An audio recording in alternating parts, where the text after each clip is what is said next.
couverture santé universelle, mais on ne sait pas réellement de quoi il s'agit. Charles, je ne sais pas si vous savez de quoi il s'agit. Santé universelle. Couverture santé universelle, qu'est-ce que c'est réellement? Et puis après, il nous parlera aussi des névralgies cervicales.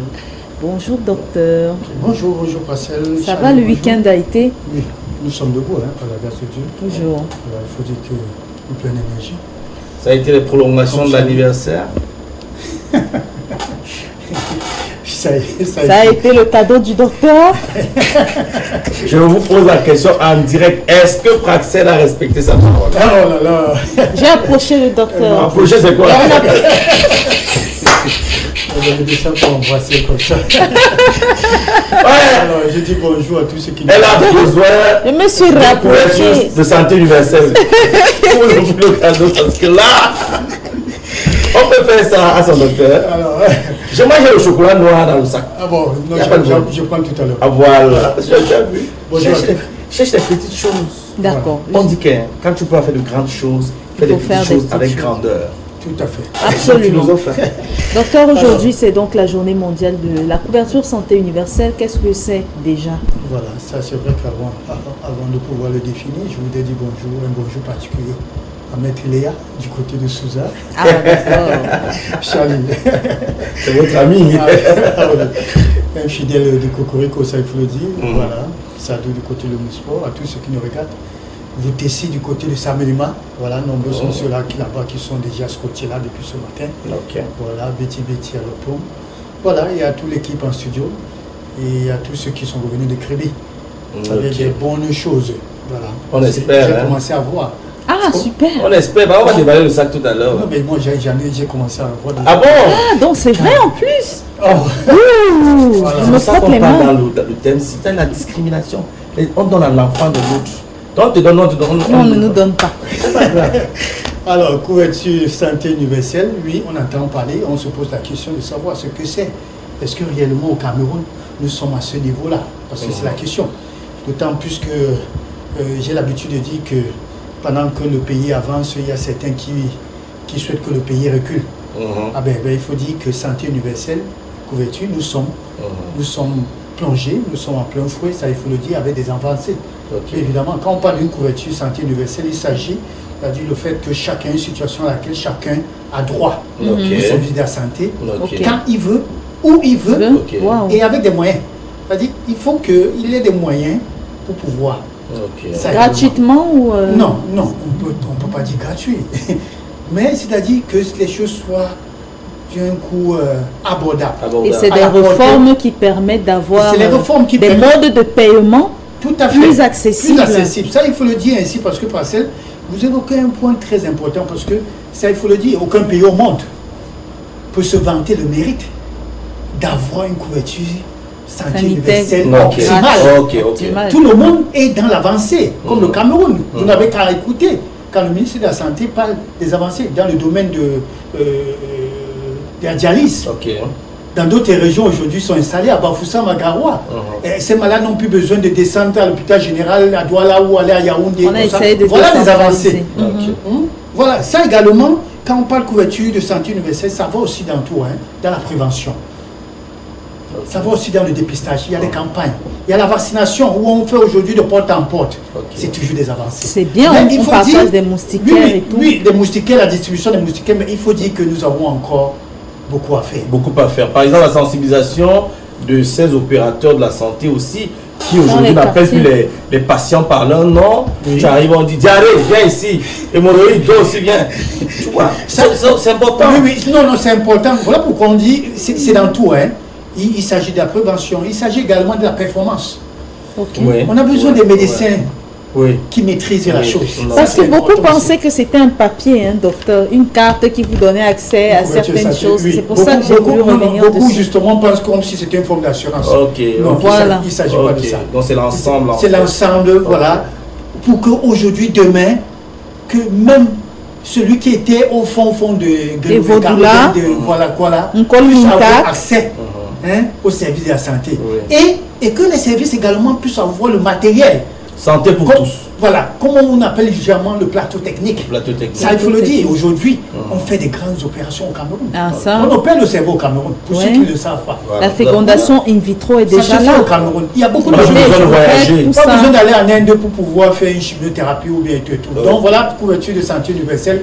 Je voudrais dire que nous sommes en face, nous sommes là-dedans. Merci, docteur. Et des avancées, ça, on a besoin également. Vous savez, pour pouvoir atteindre jusqu'où il faut de l'argent. Il faut de l'argent pour le faire. C'est le financement et tout.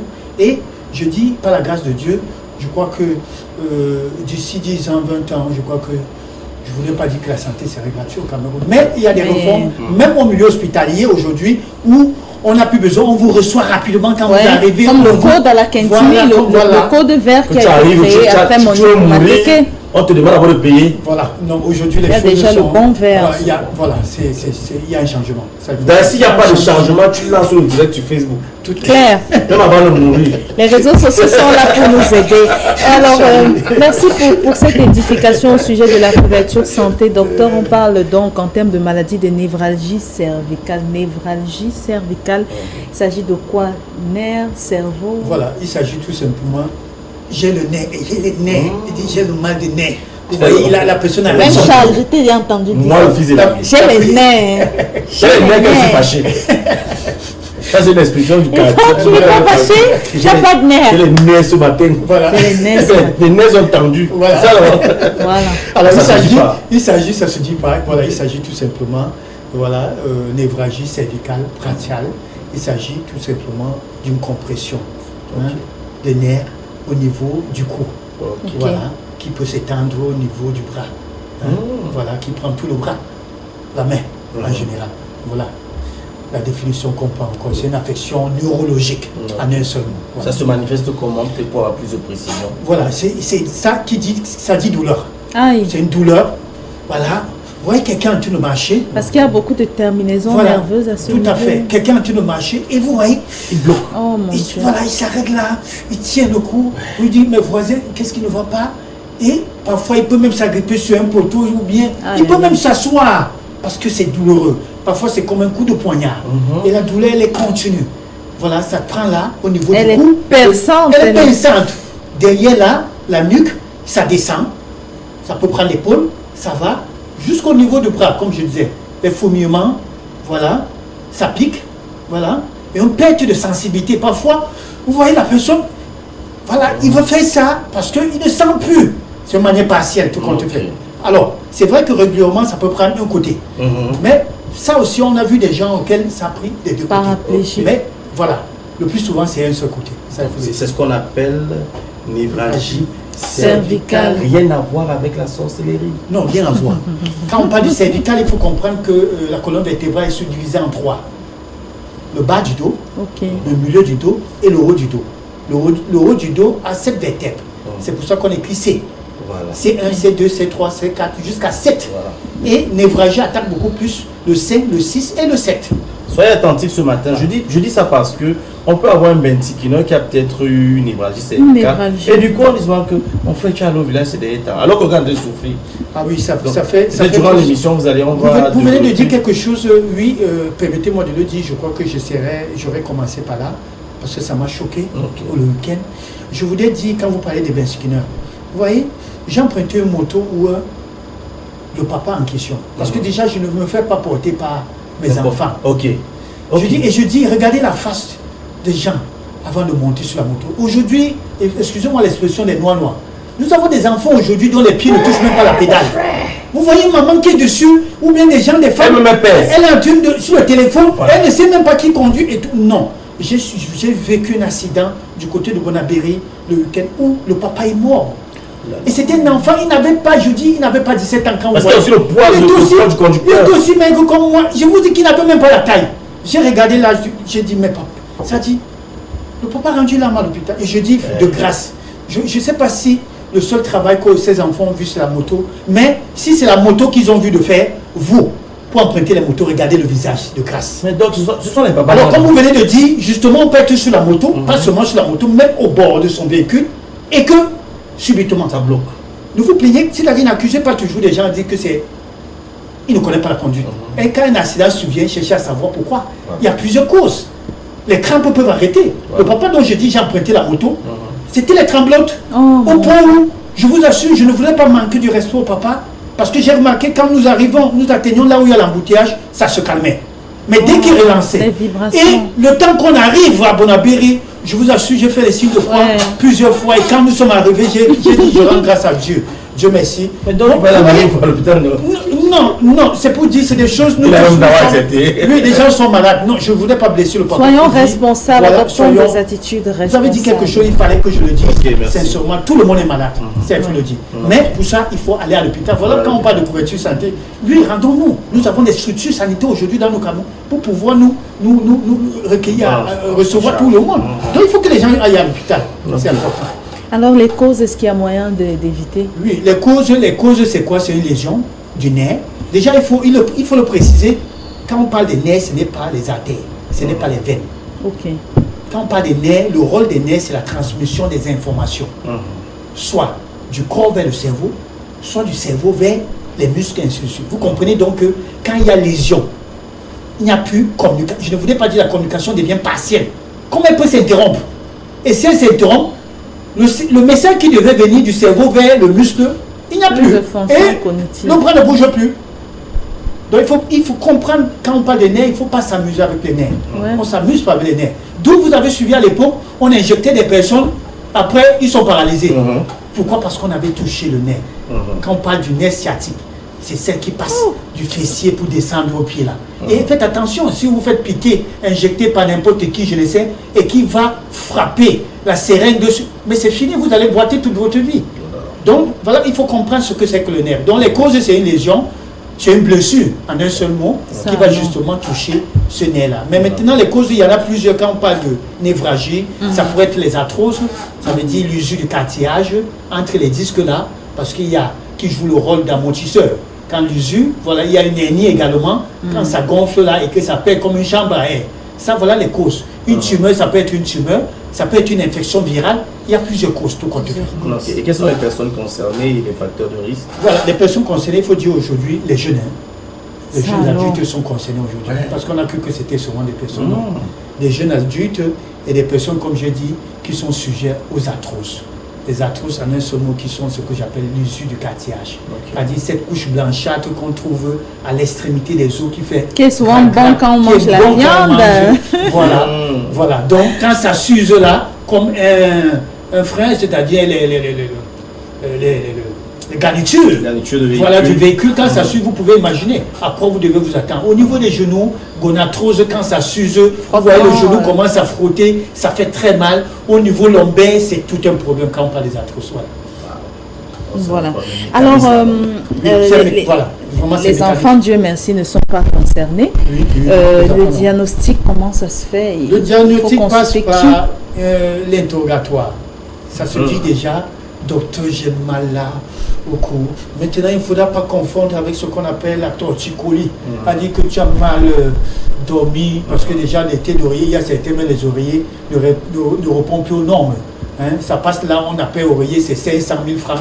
Tout le monde tombe là et tout le monde va avoir un lit avec deux oreillers. Ce n'est donc pas l'oreiller. Ce n'est donc pas l'oreiller. Non, faites très attention, ce n'est pas l'oreiller. Fabrice aussi avec les vieux habits. Oui, l'oreiller respecte certains nombres de choses.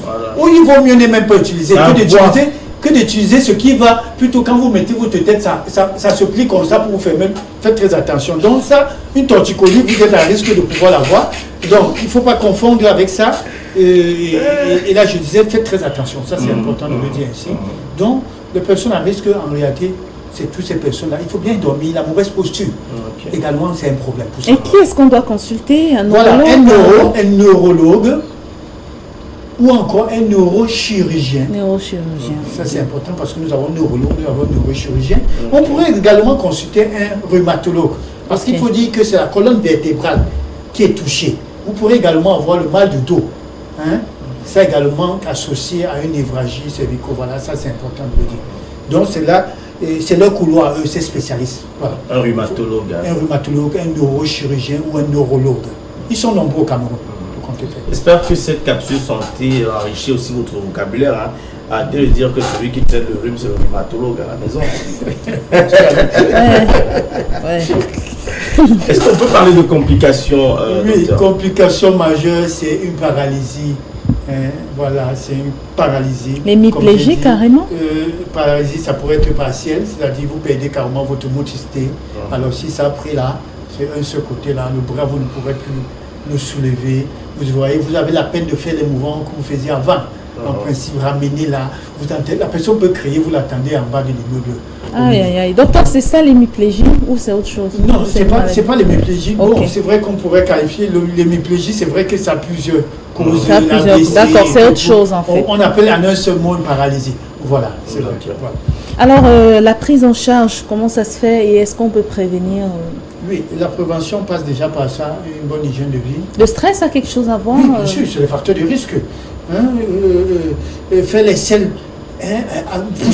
pousser fort là, quand vous avez déjà les nerfs là, faire ça c'est très dangereux parce que les muscles abdominaux, vont se répercuter, faites très attention, la toux. Alors il faut soigner vos toux. Voilà. Une toux qui perdue également, c'est un problème pour les nerfs. Le stress également, c'est des facteurs de risque, c'est important de le ne pas pousser les selles, s'il vous plaît. Oui, non, ça a été toujours conseillé, ne pas pousser les selles. Quand vous allez à la douche, prenez le temps, il ne s'agit pas d'entrer au cercle de téléphone, soyez concentrés. Il faut vivre ce c'est un moment inédit. C'est un moment inédit, voilà. Et comme je dis, aujourd'hui, nous avons les bidets adaptés. Parce que vous qui avez des anciens trucs encore à la maison, là, quand vous vous asseyez, vous voyez, il y a un courbure qui ne se respecte pas là. Aujourd'hui, quand il y a des bidets, quand vous allez, c'est plat, ça fait que c'est ouvert. Quand vous vous asseyez, ça ne vient pas. Quand ça vient là, c'est très dangereux pour le dos. Bon. Alors, pour vous qui avez encore les anciens bidets là, prenez un plancher que vous mettez, comme je vois ici, on met souvent un plancher pour monter là, voilà. Vous mettez là et les pieds, ça fait que vous êtes au même niveau, ça fait que vous déféquez normalement sans difficulté. Oui, c'est important de le dire, Charlie. C'est des choses. Les escaliers. Non, pas des escaliers. Je dis un petit plancher, c'est pas des escaliers. Ouais. La prévention lui passe par là. La prise en charge. Éviter les pas le téléphone. Voilà, être bien s'asseoir. Nous avons parlé des stations debout, assises, voilà. Sinon, vous allez pas s'asseoir. Voilà, ou au galop, vous allez avoir les nerfs. Voilà, la prise en charge, bien évidemment, médicamenteuse, parce qu'il faut dire que les médicaments, nous en avons, mais il faut consulter, éviter de faire l'automédication. Du coup, quand on court rapidement, acheter des anti-inflammatoires. Docteur, voilà. C'est calé. Je voulais vous dire que quand on a les bombes, docteur. Quand on a des problèmes de nerfs, on a besoin plus de la vitamine B. Ah, ok. Voilà. Faites très attention de penser que c'est toujours l'anti-ibuprofène et tout. Il faut déjà connaître. Même les pommades qu'on vend partout. Oui, même les pommades. Le baume Saint-Bernard et tout. Est-ce qu'on doit appliquer toutes ces choses-là? Non. Le neurologue, le neurochirurgien ou bien le rhumatologue, il sait. Les baumes, il y en a il y a une centaine. Oui. Je ne peux pas dire 300 baumes sur le marché. Si vous pensez que, je ne sais pas, relief, ou bien il est dit, puis quoi, je ne sais pas quoi, faire tout le même travail, c'est faux. À chaque baume, il y a les bons chauds, il y a les bons froids, il y a les bons... La grand-mère te dit, viens un baume là que j'utilise. Oui, d'autres pensent que le médicament... universel, le médicament qui a soigné, X peut soigner toute la famille. Il y a les Vitago, les chats tigres, les quoi... Non, faites très attention. Les chats tigres.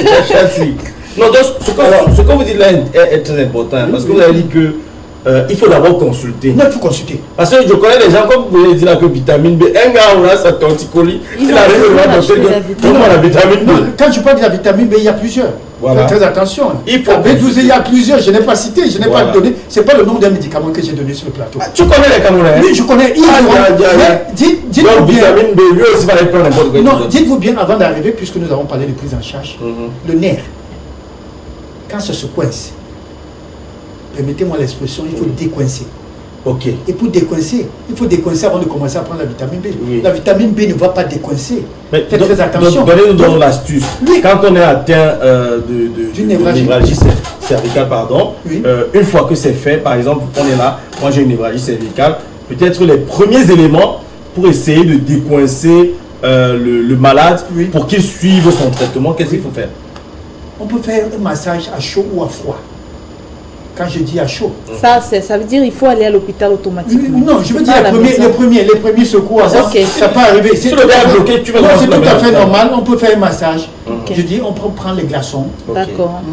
Parce que c'est une inflammation. Ok. C'est une douleur vive. Il faut soulager le patient avant de l'amener à l'hôpital. Ça, il faut le dire ainsi. Mais il ne s'agit pas d'aller prendre déjà les anti-inflammatoires et tout. Parce que, déjà, il faut déceler la cause de cette névralgie. Il y a plusieurs causes. Hein? Ça peut cacher une tumeur. Si la tumeur n'est pas prise en charge, comment vous pouvez résoudre votre problème de névralgie? Donc, il faut aller à l'hôpital. Mais avant ça, décoincer, c'est d'abord les glaçons ou encore du chaud. Vous prenez une serviette humide que vous mettez le fer. Voilà. Je ne demande pas de prendre l'eau chaude et de verser sur. Non, on ne masse pas avec l'eau chaude.